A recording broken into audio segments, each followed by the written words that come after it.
오늘의 말씀은 로마서 7장 14절부터 25절까지입니다. 19절까지만 읽겠습니다. 우리가 율법은 신령한 줄 알거니와 나는 육신에 속하여 죄 아래에 팔렸도다. 내가 행하는 것을 내가 알지 못하노니 곧 내가 원하는 것은 행하지 아니하고 도리어 미워하는 것을 행함이라. 만일 내가 원하지 아니하는 그것을 행하면 내가 이로써 율법이 선한 것을 시인하노니 이제는 그것을 행하는 자가 내가 아니요 내 속에 거하는 죄니라. 내 속 곧 내 육신에 선한 것이 거하지 아니하는 줄을 아노니 원함은 내게 있으나 선을 행하는 것은 없노라. 내가 원하는 바 선은 행하지 아니하고 도리어 원하지 아니하는 바 악을 행하는도다.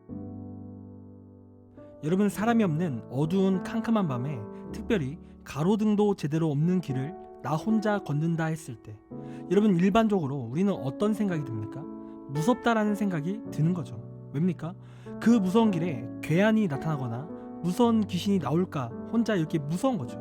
그런데 그 어두운 길을 가는데 갑자기 저 한편에 경찰차가 나타난다라고 했을 때 여러분, 우리는 어떠한 생각이 들겠습니까? 일반적인 사람들은 안전하다 이러한 생각을 하게 되는 거예요. 더 이상 그 어두운 길이 두렵지 않은 거죠. 여러분, 그런데 똑같이 어두운 길에 경찰차가 나타났는데 여러분, 어떤 사람이 그 경찰차를 보고 도망을 가는 거예요. 여러분, 그럼 일반적으로 어떠한 생각을 합니까? 그 도망을 가는 사람이 지명수배자거나 뭔가 캥기는 게 있으니까 도망을 가는 것이다 라는 생각을 하게 되는 거죠. 그러니까 문제가 도망치는 사람에게 있을 것이다 라는 생각을 한다는 거예요. 여러분, 그리고 우리가 이렇게 생각이 드는 이유가 뭐예요? 일반적으로 경찰은 선한 존재다 라는 인식이 우리 마음 가운데 있기 때문인 겁니다. 그래서 그 도망치는 사람에게 겁을 준 경찰을 욕하는 것이 아니라 일반적인 사람은 그 도망치는 사람 가운데 문제가 있다라고 생각을 한다는 거죠. 여러분, 그런데 오늘 사도 바울이 말하는 바가 바로 이거예요. 율법은 우리 마음의 경찰과 같은 존재라는 겁니다. 여러분, 율법이라는 것은 내 마음에 숨겨진 죄를 드러내는 거예요. 내가 얼마나 큰 죄를 짓고 있는지 깨닫게 해주고 경고해 주는 겁니다. 여러분, 그런데 반면에 여러분, 율법이 없다면 죄가 드러나지 않기 때문에 죄책감 없이 마음대로 활동하는 거예요.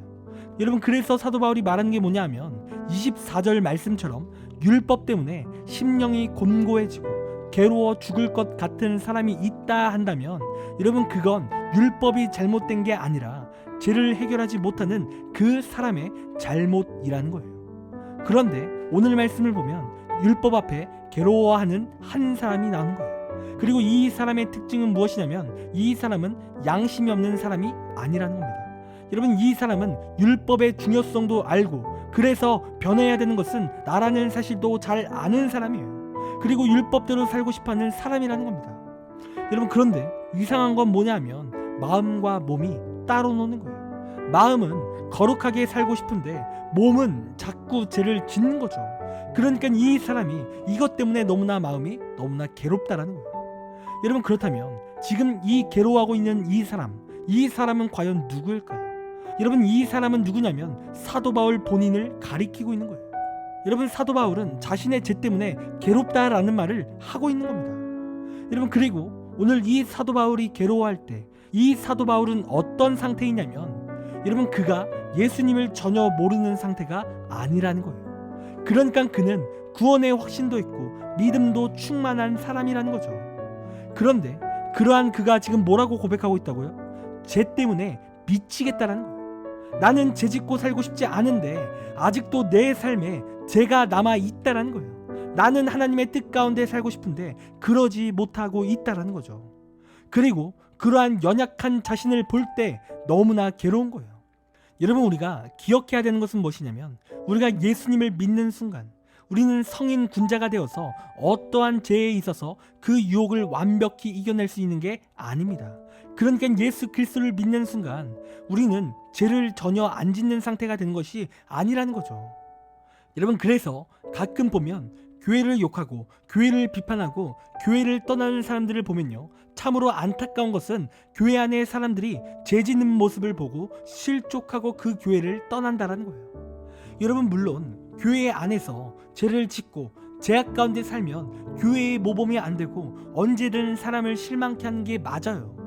여러분, 그러나 중요한 것은 믿음이 있다 할지라도 그의 삶에 절대적으로 죄의 유혹과 죄가 끊어지는 것이 아니라는 거예요. 그러니까 믿음이 있어도 죄를 지으며 살아갈 수 있다라는 거죠. 여러분, 그러나 이것은 얼마든지 죄를 마음껏 지어도 된다라는 말이 아닙니다. 이런 오늘 사도 바울이 고백한 것처럼 죄에 대한 두려움과 죄 때문에 괴로움을 느껴야 되는 거예요. 내가 하나님의 은혜를 받았음에도 아직도 끊어지지 않는 죄 때문에 슬퍼해야 되는 거예요. 여러분, 그래서 오늘 본문을 통해 우리가 생각해야 될 부분은 두 가지입니다. 여러분, 첫 번째로 우리가 예수님을 믿기로 했다면 단번에 우리의 모든 죄가 끊어지지 않는다라는 거예요. 그리고 죄의 유혹도 우리에게 찾아온다라는 거죠.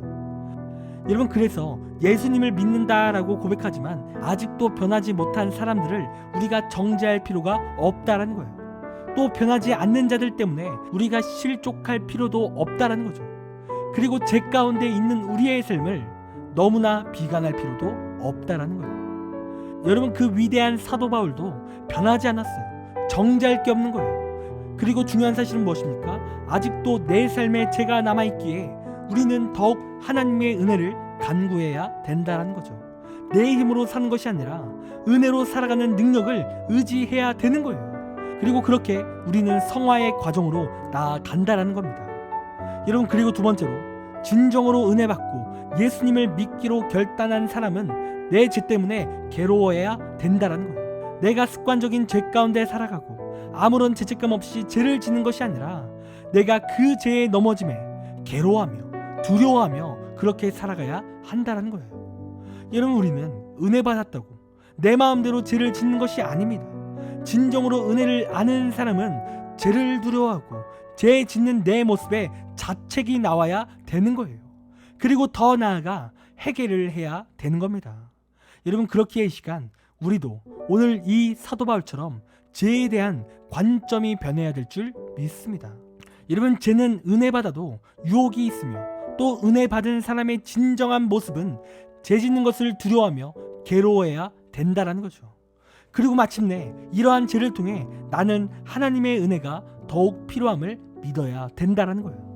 여러분, 내 힘으로 살아가는 것이 아니라 하나님의 은혜와 하나님의 힘으로 살아가야 된다라는 겁니다. 여러분, 그러므로 이 시간 죄악에서 승리하길 원합니다. 죄 짓는 것을 두려워하길 원해요. 여러분, 우리가 그렇게 죄를 대하며 하나님 앞에 나아갈 때 여러분, 반드시 하나님께서는 우리의 삶에 역사하시고 우리의 죄의 문제를 해결하시며 우리가 예수 그리스도를 통해 최후 승리를 얻게 하실 것입니다. 여러분, 그런 이 시간 죄에 대해서 바르게 알고 날마다 하나님의 은혜로 승리하는 우리의 귀한 삶이 되기를 간절히 원합니다. 적용 질문 드리겠습니다. 나는 죄에 대한 두려움이 있습니까? 죄를 지을 때 혹시 습관적인 죄는 있으십니까? 두 번째 질문입니다. 오늘 말씀에서 기억에 남는 것은 무엇입니까? 또 내 결단은 무엇입니까? 이 시간 댓글을 통해 함께 은혜를 나눠주시길 부탁드리겠습니다. 기도하겠습니다. 하나님, 우리의 삶 가운데 하나님, 우리가 죄를 바르게 알기 원합니다. 하나님, 우리가 이 죄를 두려워하기 원합니다. 이 죄가 우리에게 임할 때 우리는 마음껏 그 죄를 선택하며 나아가는 것이 아니라 하나님의 은혜를 붙잡으며 하나님을 생각하며 그 죄를 두려워하게 하시고 그 죄 짓는 것에 우리가 싸울 수 있는 힘을 허락하여 주시옵소서. 하나님, 우리는 연약하오니 내 힘으로는 연약하오니 하나님이 주시는 은혜와 승리함으로 이길 수 있도록 인도하여 주시옵소서. 하나님, 또한 우리가 은혜 받았음에 날마다 감사하게 하시고 그 은혜를 더욱 간구하며 나아갈 수 있도록 인도하여 주시옵소서. 하나님, 모든 것을 주님께 맡깁니다. 감사합니다. 사랑이 많으신 예수님의 이름으로 기도드립니다. 아멘. 이 시간 우리 함께 1분 동안 말씀을 생각하며 함께 시간 기도하기 원합니다. 기도하겠습니다.